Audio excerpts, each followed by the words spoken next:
के चित्र में angle A C B 50 degree दिया है, तो एंगल ओ ए बी का मान ज्ञात कीजिए। ओ ए बी यानी यह वाला कोण कितना होगा।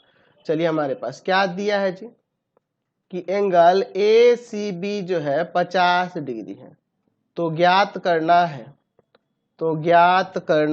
क्या ज्ञात करना है भाई, एंगल ओ ए बी का मान ज्ञात करना। चलिए इसका हल देखते हैं।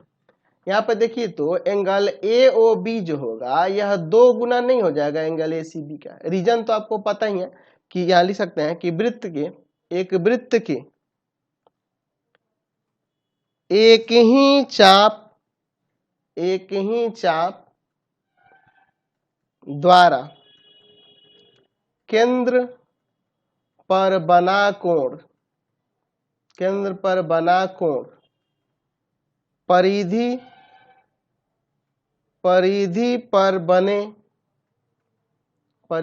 बने कोण का दुगुना होता है। ठीक है, तो यानी कि यहाँ से एंगल ए ओ बी हम लोग निकाल सकते हैं। कितना आ जाएगा जी, ये आपका 100 डिग्री आ जाएगा।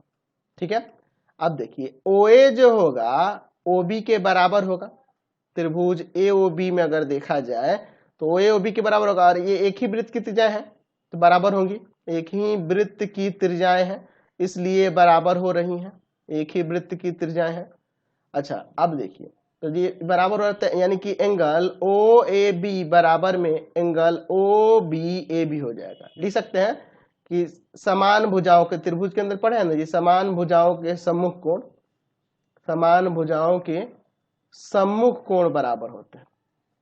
सम्मुख कोण बराबर होते हैं, ये हम लोग जानते हैं, बराबर होते हैं। समान भुजाओं के सम्मुख कोण बराबर होता है, यानी कि अब यहाँ पे देखा जा सकता है इस त्रिभुज में कि angle O A B plus में angle O B A plus में एंगल ए ओ बी, तीनों मिला के 180 डिग्री हो जाएगा। त्रिभुज के तीनों कोणों का योग 180 डिग्री होता है। यहाँ लिख सकते हैं कि त्रिभुज के तीनों कोणों का योग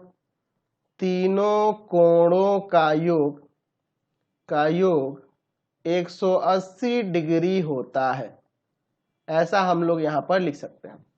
चलिए तो ये दोनों कोण तो बराबर है, तो एंगल ओ ए बी और प्लस में इस ओ बी ए को भी एंगल ओ ए बी लिख देते हैं, और ये आपका 100 डिग्री है ही, और बराबर में 180 डिग्री, ये जाके उधर घटेगा, ये 2 एंगल ओ ए बी हो जाएगा, और ये 100 जाके घटेगा तो 80 आ जाएगा। यानी कि आप एंगल ओ ए बी बराबर में लिख सकते हैं 180 और बटा में 80 बटा में 2, 80 और बटा में 2 है ना, कट जाएगा, यहाँ पे 40 डिग्री आंसर आ जाएगा। समझ गए। चलिए नेक्स्ट क्या